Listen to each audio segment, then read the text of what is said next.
The intergalactic rescue beacon had been broadcasting for 3 standard cycles when Captain Barris Kowalski's ship, the Terran Mercy, finally picked up the distress signal. Most species would have considered the source too insignificant to investigate.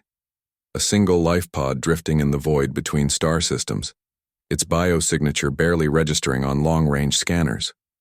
But humans, as the galaxy had learned over the past century, had a peculiar habit of risking everything for a single life. "Captain," called out Communications Officer Melissa Chen from her station, her fingers dancing across the holographic interface. "I'm detecting something unusual about this pod." The life signs are... "Well, they're not matching any known species in our database." Barris pushed himself up from his command chair, his weathered face creasing with curiosity. 20 years of deep space rescue operations had taught him that the universe still held surprises, especially in the uncharted regions between spiral arms. "Unknown doesn't mean unfriendly, Chen. Bring us alongside and prepare the docking bay." The rescue itself proved routine enough. The small crystalline pod attached to their hull with barely a whisper, its automated systems interfacing seamlessly with human technology, a testament to the universal protocols established by the Galactic Rescue Consortium. But when the pod's door dilated open with a soft musical chime, both Barris and Melissa found themselves staring at something that challenged every assumption they'd held about alien life. A creature no larger than a house cat sat trembling in the pod's center, its form seemingly constructed of living starlight. A delicate spiral horn protruded from its forehead, casting prismatic rainbows across the pod's interior walls. Its large, luminous eyes, ancient beyond its apparent youth, fixed on the 2 humans with a mixture of hope and terror. "Is that..." Melissa whispered, her scientific training warring with childhood wonder. "Is that a unicorn?" The creature's horn flickered, and suddenly both humans heard a voice in their minds. Not words exactly, but pure emotion translated into understanding. "Vincent," came the thought, tinged with loneliness and fear. "My name is Vincent, and I am the last." Barris knelt beside the pod, his calloused hands extended in the universal gesture of peace. The galaxy had taught humans that first contact required patience, respect, and above all, the recognition that intelligence could take forms beyond imagination. "Hello, Vincent. I'm Captain Barris, and this is Melissa. You're safe now." Vincent's form shimmered, his starlight fur dimming to barely a glow.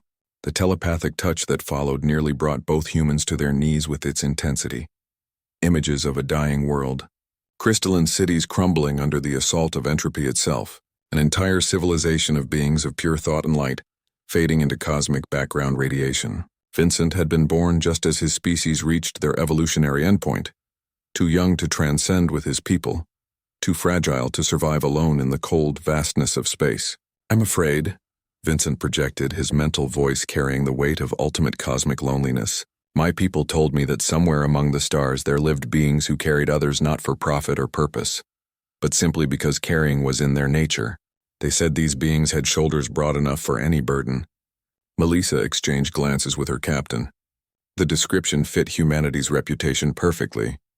They'd become known throughout the galaxy as the species that would cross parsecs to rescue a single-stranded being, that would adapt their ships and homes to accommodate any form of life, that would literally carry the universe's problems on their shoulders if needed. "Vincent," Barris said gently, "would you like me to carry you?" The baby unicorn's horn brightened slightly. "But I am not your species. I am not your responsibility." "Why would you?" "Because that's what humans do," Melissa interrupted, her voice warm with the certainty of her people's nature. "We carry those who need carrying." Vincent tentatively stepped from the pod, his hooves making crystalline chimes against the deck plating. When Barris carefully scooped him up and settled him on his shoulder, something remarkable happened. The unicorn's fear-dimmed light began to pulse with renewed vigor, his horn casting gentle rainbows throughout the rescue bay. For the first time since his civilization's end, Vincent felt truly safe. "Your shoulder. It is warm," Vincent observed, his mental voice filled with wonder, "and strong, like the conceptual frameworks my people used to build their cities of thought." Over the following weeks, as the Terran Mercy continued its rescue operations, Vincent became an integral part of the crew. He perched on Barris's shoulder during bridge operations, his unique perception of space-time allowing him to detect distress calls from impossible distances. During off-duty hours, he would rotate between crew members, his presence bringing an otherworldly calm to the often stressful life of deep space rescue work. The galaxy watched in fascination as news of the arrangement spread through various communication networks. Here was humanity again, defying conventional wisdom by forming an impossible partnership with a being of pure energy and thought. Trade ministers and military commanders couldn't understand the strategic value. Xenobiologists struggled to categorize the relationship. But rescue crews throughout the galaxy began reporting something extraordinary: an increase in successful missions, as if the universe itself had become more willing to yield up its lost souls to those who would carry them safely home.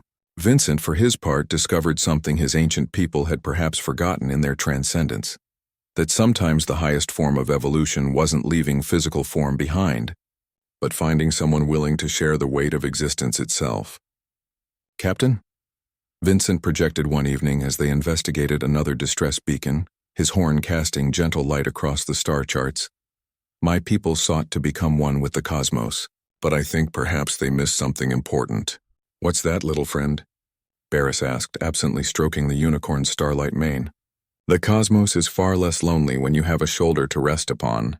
As the Terran Mercy jumped to hyperspace toward their next rescue, Vincent's horn blazed with contentment, adding its light to the infinite stellar canvas beyond the viewports.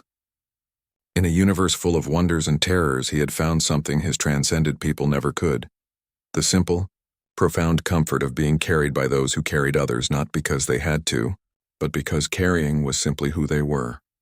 And across the galaxy, that story spread like starlight itself, reminding countless civilizations why humanity had earned its reputation as the species that would always make room on their shoulders for one more.